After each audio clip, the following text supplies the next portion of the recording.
material I'm going to need for the handle and for the blade. And from here, you can see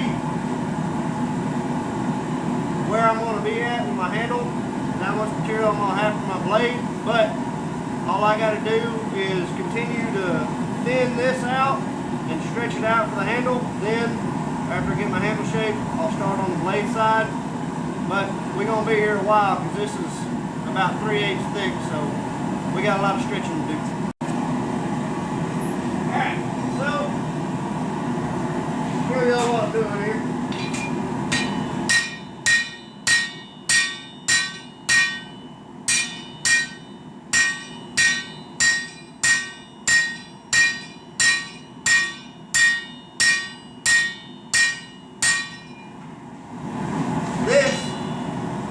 Smith & Magician. Right now I'm using it as a tendoning die. If you look, you can see those little waves that it makes. What it does, being as this is rounded off and that other die is rounded off, I can use this to help stretch out material that I need where I need it. Instead of just having to hit the anvil, I can use this and it'll compress it from both sides relatively evenly. Then I can come out, or I can come back afterwards and then hammer those waves, hammer those peaks back down flat, and it'll help stretch it back out too. So, we stretched it out pretty good. Don't worry about that. I'm going to take this corner right here and fold it back over. That way the handle swells out the bottom. But we're pretty close to handle length right now. So what I'm going to do is all those ridges that are left, I'll flatten those out. That'll stretch it out to the length I need. Touch up that flare on the corner, or for the handle flare at the bottom. Then we'll start on the blade itself, start drawing it out, and go from there. Alright, so took like 3 more heats, and I touched off that real sharp corner we had. I worked it in and back wide and flat back on itself. I got most of the waves out of it. There's a couple left, and I can get them whenever I start stretching out the blade. But now, what we're going to start on is, first off, I have a little stress riser in that very corner, and you can see, I don't know if you can see, but I can see a little crack starting to form right there. So what I'm going to do, I'll take a heat, hammer back into that with another rounding hammer or a piece of rod or something. Try and groove that out a little bit. That way it's not as sharp of a corner. And I'll touch it up later on with my Dremel or the bench grinder, just so I can make sure any crack that is there will be gone. But yeah, let's get the Smith & Magician back on the anvil and we'll start stretching out the blade.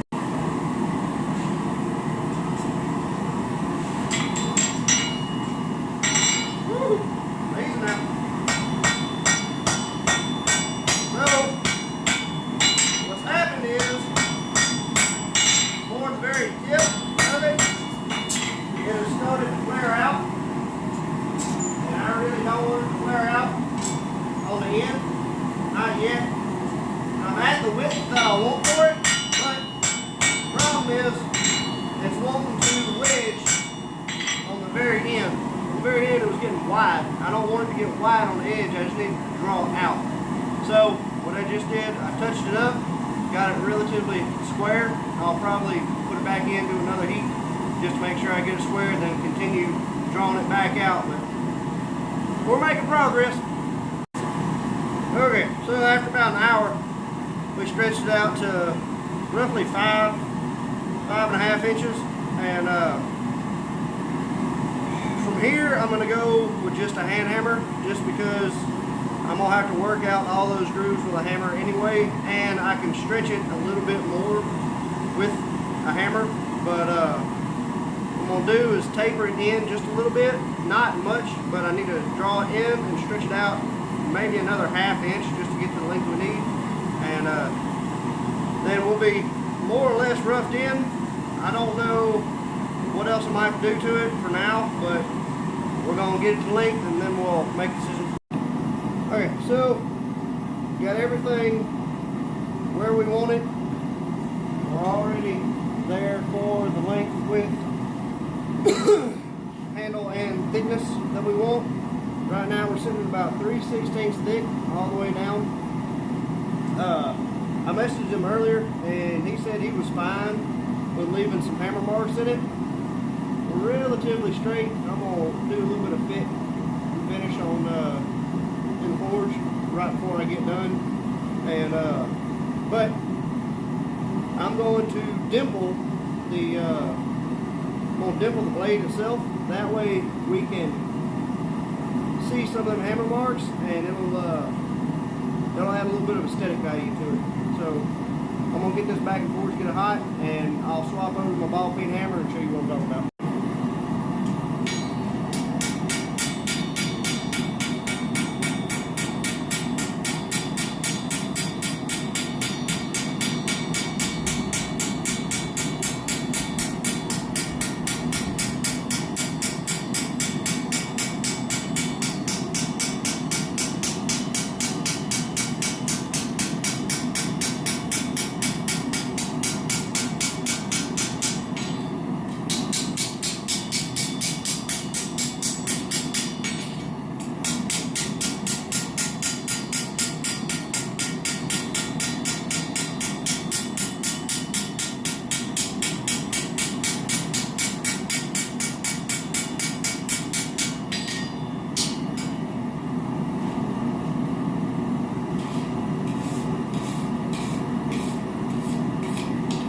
So you can see it. I can't really get a good angle, but what it does is it leaves little dimples in there. It lessens the surface area on the knife itself, that anything, so if you're cutting meat or cutting wood or anything like that, especially like cheese or something, what it does is it will vacuum seal itself to the edge. Dimpling will help lessen the surface area, not so much the friction, but the surface area that it comes into contact with. But I'm gonna do that to both sides, and then we'll go back and get all of our straightening done. But as you dimple it, it will pick up a bow just because you're hammering so much on one side. That's nothing hard to fix. It's 2 or 3 hammer strikes and I can have it back flat, or I can, well, yeah, I'll get my flattener and I'll show you how to make it flat and get everything square. So now it's time to flatten everything out. Get it straight and hot. Flattener does exactly that. It makes stuff flat. Any curves, any crevices, any kind of defect you have that you want square and everything else, that's all you got to do. It helps transfer the energy where you want it, where you need it. And there we are.